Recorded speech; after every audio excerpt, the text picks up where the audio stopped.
நிறைய படங்கள சண்டை காட்சிகள் நடிச்சிருக்கேன்.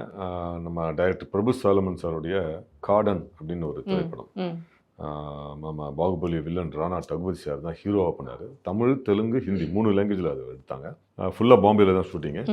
அதில் வந்து நான் ஒரு வில்லன் கேரக்டர் ஒன்று பண்ணேன். நெகட்டிவ் கேரக்டர் ஒன்று, ஒரு ஃபாரஸ்ட் ஆஃபீஸர் மாதிரி ஒரு கேரக்டர். அதில் ஒரு ஃபைட் சீக்வன்ஸு, சோலோ ஃபைட். எனக்கும் ராணா டகுபதி சாருக்கும் சோலோ ஃபைட்டு. தமிழ், தெலுங்கு மட்டும் நான் பண்ணேன். ஹிந்தியில் வந்து ஹிந்தி ஆர்டிஸ்ட் ஒருத்தர் பண்ணார். ஸோ அந்த சண்டை காட்சி வந்து ஒரு ஷாட் வந்து எனக்கு எடுப்பாங்க, அடுத்த ஷாட் வந்து அந்த ஹிந்தி ஆர்டிஸ்ட். அதில் ஒரு 2 நாள் சீன் போச்சு. அந்த ஃபைட்டோட லீடு போச்சு. அப்புறம் 3rd டே ஃபைட்டு ஆரம்பித்தது. 4th டே ஃபைட் ஹீரோ வரதுக்காக வெயிட் பண்ணிட்டுருக்கோம்.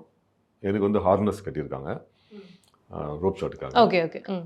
நானும் இன்னும் ஹீரோ பொசிஷனை இன்னொரு ஃபைட்டரும் பண்ணி ப்ராக்டிஸ் பண்ணி ரெடியாக இருக்கோம். ஹீரோ வராரு. மாஸ்டர் சொல்கிறாரு, சாம் மாஸ்டர். அவர் வந்து டேய் ஹீரோவுக்கு பண்ணி காமிங்க. எப்பவுமே ஹீரோ வந்தாலும் பண்ணி காமிப்பாங்க, அதை பார்த்து தான் அவர் பண்ணுவார். அப்போ எப்பவுமே 2 ஃபைட்டு தான் பண்ணி காமிப்பாங்க இந்த ஃபைட்ஸு, அந்த சீக்வன்ஸை.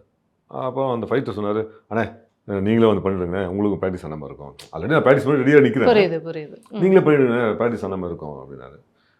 நாம் எப்பவுமே வந்து இப்போ மாஸ்டர் சொன்னாங்கன்னா டக்குன்னு செஞ்சுருவோம். ஏன்னா நம்ம செய்யலைன்னா அடுத்து நம்மளை கூப்பிட மாட்டாங்களோன்ற ஒரு பயத்தில் எப்போவுமே இத்தனை வருஷத்தில் வந்து அந்த மாஸ்டர் என்ன சீக்வன்ஸ் சொன்னாலும், என்ன ஃபைட் சொன்னாலும் அதை உடனே பண்ணிவிடணும் நம்ம. நானும் உடனே ஓகே மாஸ்டர் அப்படின்னு சொல்லிட்டு நான் அந்த ரோப்பு ரைஸாக லூஸ் பண்ணிவிட்டு பண்ணி வந்து நிற்கிற பொசிஷன் எடுக்கிறதுக்குள்ளே அந்த ஃபைட் என்ன பண்ணார், காலால் வெட்டி உதைச்சார். ஆக்சுவலாக ஷார்ட் படி உதைக்கணும், அது கரெக்டாக கால்குலேட் பண்ண வச்சாரான்னு தெரியல, எட்டி உதைச்சாரு. உண்மையிலே ஒரு 20 அடி அப்படி போய் தள்ளி போய் விழுந்துட்டேன்.